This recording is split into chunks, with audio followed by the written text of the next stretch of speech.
Today we're at a home in Claremont, California, and we are in a kitchen that we just finished demolishing. So we have the cabinets out. We're actually going to be raising the ceiling up here. We want to build like a recessed ceiling here, put some new lighting in here, put some crown molding around the top, just make a little feature for the space. You can kind of see where the cabinets were before. It's a good way to tell where the cabinets were is where we have existing flooring we are trying to protect, so we are covering the flooring, but you can see kind of where the floor or the cabinets used to be.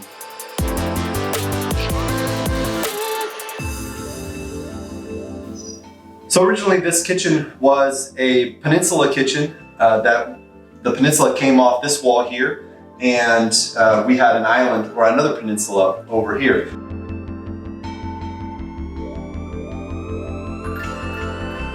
Our original concept was to try to have an open floor plan concept. That would require removing this bearing wall here and this bearing wall here.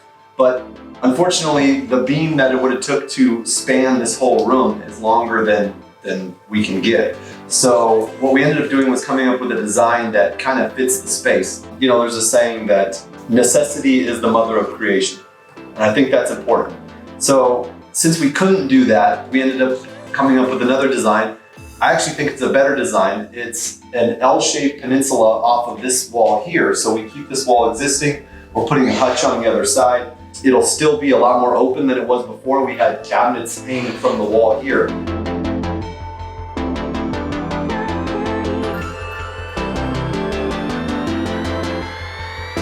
Removing that and then doing the whole number. So new lighting, obviously we're doing some ceiling treatment right here. We do have some things in the way. We have some HVAC that's in the way, HVAC, and we also have a little vent pipe that I saw that was in the way. So we gotta get the plumber out here, we gotta get the HVAC guy out here, move these things so that my framer can frame this up so that we can make this ceiling recessed about 9 inches.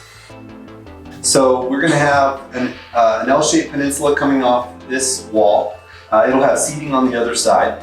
And then this all gets eliminated, so all this plumbing gets eliminated, relocated, and then we have the range on this wall. So this will be a nice range feature here, tile go all the way to the ceiling. Then on this side, we're relocating the fridge. It's going to be over on this wall, and then we have a little station over here for like a beverage center, and then another cabinetry on the end there. So in this area, this is adjacent to the kitchen area. We have a desk. It's going to be a desk area. Since we are trying to keep this wall, we just built some cabinetry on this side. Now this whole area is going to look like a built-in unit, but this is going to be still part of the kitchen. I mean, it is right next to the kitchen.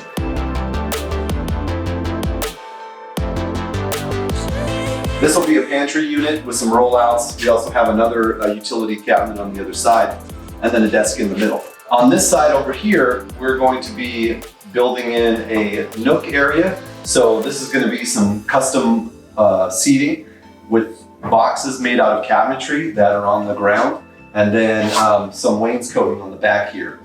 So in between the seating area, the new nook seating area, and the desk area, we are cutting in another window here. This is stucco on the outside of the house, relatively easy repair, but it just basically will bring in some extra lighting to the space. So on the opposite side of the L-shaped peninsula, we're going to be doing a hutch unit. It's going to be an offset color from the rest of the kitchen. We have some white cabinets going as the main color of the kitchen, and then we have a natural wood color as accents. So this hutch is going to be an accented color. Also the desk is going to be an accented color. So excited for you guys to see. That wraps up the demolition portion. We'll see you on the next step.